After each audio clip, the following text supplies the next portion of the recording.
Hi guys, welcome to my YouTube channel Ramsharan education hub में आप सभी का फिर से स्वागत है।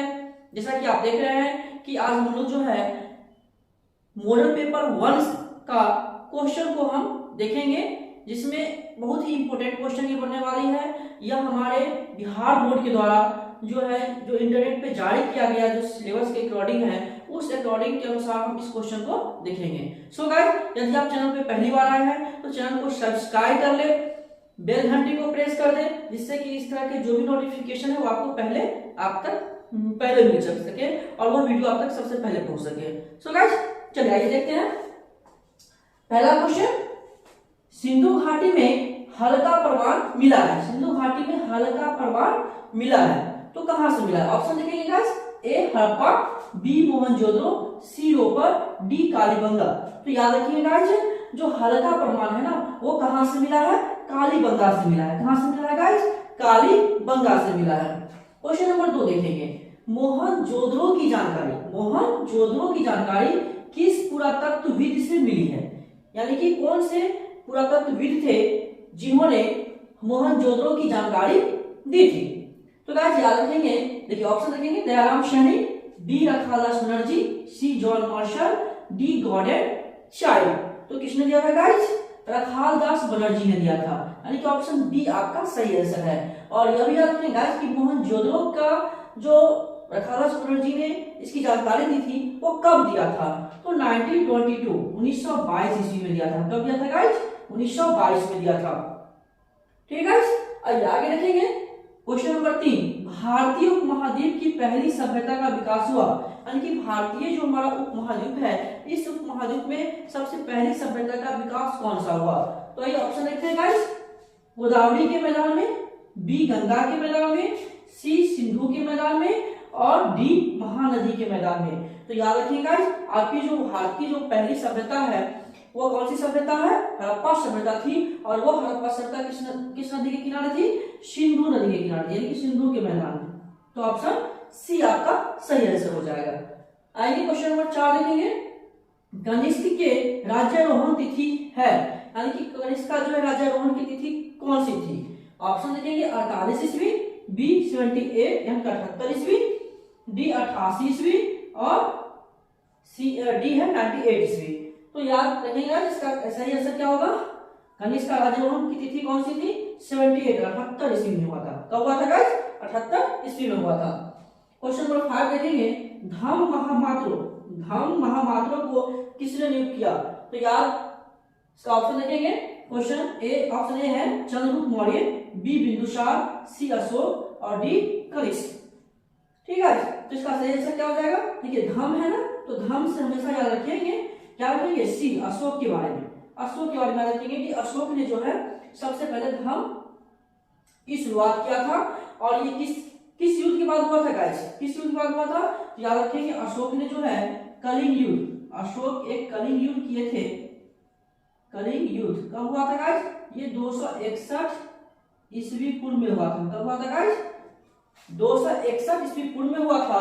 और इसी युद्ध के बाद जो है अशोक का जो है मन परिवर्तन हो गया, यानी कि उन्होंने अपने मन को जो है जो उनकी युद्ध नीति थी उस युद्ध नीति को इसने त्याग कर दिया था। और त्याग करने के बाद इन्होंने धम्म की स्थापना किया था। ठीक है, तो धम्म महामात्रों को किसने किया? अशोक ने किया। क्वेश्चन नंबर 6 देखेंगे। अशोक किस वंश का शासक था? अशोक किस वंश का शासक था? ए नंद वंश, बी मौर्य वंश, सी गुप्त वंश, डी चोल वंश। कौन सा गाइस आंसर? इसका 6 का सही आंसर हो जाएगा बी। अशोक जो है वो मौर्य वंश से संबंधित है। तो इससे संबंधित आज एक क्वेश्चन और बनता है कि मौर्य वंश की स्थापना किसने किया था? मौर्य वंश की स्थापना यानी कि संस्थापक कौन थे? संस्थापक कौन थे? तो याद रखिएगा, संस्थापक जो इसके थे चंद्रगुप्त मौर्य थे। कौन थे गाइस? चंद्रगुप्त मौर्य। ठीक है, चंद्रगुप्त मौर्य थे जो मौर्य वंश की स्थापना किए थे। और अशोक जो है मौर्य वंश से संबंधित है। और अशोक जो है इनके पिता का नाम जो है बिंदुसार है। ठीक है, अशोक के पिता का नाम क्या है? बिंदुसार। बिंदुसार तो चंद्रगुप्त मौर्य के पुत्र बिंदुसार है। और बिंदुसार के पुत्र कौन हो गए? अशोक हो गए। ठीक है गाइस। आगे क्वेश्चन देखिए, क्वेश्चन नंबर 7 जो है, महाभारत किसने लिखा है? महाभारत किसने लिखा है? ए वाल्मीकि, बी मनु, सी कौटिल्य, डी महर्षि वेदव्यास। तो याद रखिएगा इसका सही आंसर होगा डी महर्षि वेदव्यास। महर्षि वेदव्यास ने। क्वेश्चन नंबर 8, निम्न में से किस वेद में 10 मंडल, 1028 सूक्त और 10,580 ऋचाएं हैं? ठीक है गाइस, आइए ऑप्शन देखेंगे। ए ऋग्वेद, बी यजुर्वेद, सी सामवेद और डी आपका अथर्ववेद है। ठीक है, तो सही इसका आंसर होगा 10 मंडल, 1028 सूक्त और 10,580 ऋचाएं, ऋग्वेद। ऑप्शन ए इसका सही आंसर है। क्वेश्चन नंबर 9 देखिए, कौन सा उपनिषद अथर्ववेद से संबंधित नहीं है? ठीक है, याद रखिए अथर्ववेद से संबंधित नहीं है। नहीं है पूछ रहा है, मतलब क्या? इसमें आपका 3 ऑप्शन सही होगा और 1 ऑप्शन गलत होगा। आइए ढूंढते हैं उस गलत आंसर को। देखिए ऑप्शन ए है पर्श उपनिषद, ये आपका है, सही है। मुंडक उपनिषद ये भी सही है और सी मांडुक्य उपनिषद ये भी सही है।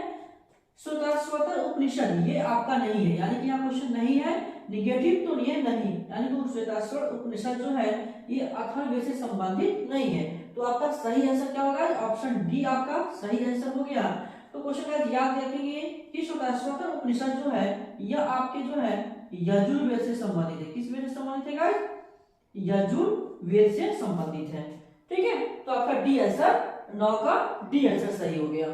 आइए 10 नंबर देखेंगे, अल बरूनी भारत में जिस शताब्दी में आया था वह थी, यानी कि कौन सी सदी थी? 11वीं सदी थी, 10वीं, 14वीं और 17वीं सदी थी। तो सही आंसर देखेंगे तो गाइस जो है अल बरूनी जो है हमारे भारत में जो है वह 1017 से 1020 के मध्य में वो भारत की यात्रा किए थे। और साथ ही साथ यह अल बरूनी जो है किसके साथ भारत आए थे? तो महमूद गजनी के साथ आए थे। महमूद गजनी या गजनवी के साथ हमारे भारत में ये आए थे।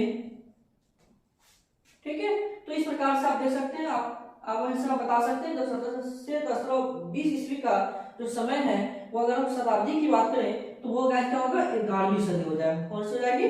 11वीं सदी हो जाएगी। लास्ट क्वेश्चन देखिएगा 11 नंबर, तलवंडी में किस प्रसिद्ध संत का जन्म हुआ था? तलवंडी में किस प्रसिद्ध संत का जन्म हुआ था? ऑप्शन कबीर, बी रैदास, सी मीरा और डी गाइस गुरु नानक। ठीक है, तो इसका सही आंसर क्या हो जाएगा? डी गुरु नानक साहब थे जिनका जन्म तलवंडी में हुआ था। और इन्होंने ही जो है गुरु नानक साहब ने सिख धर्म की स्थापना किए थे।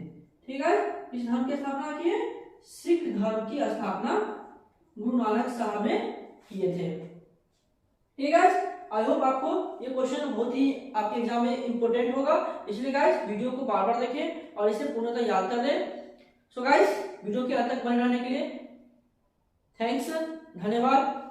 फिर अगले वीडियो में, नेक्स्ट वीडियो में मिलते हैं। सो गाइस आज के लिए इतना ही। Thanks for watching.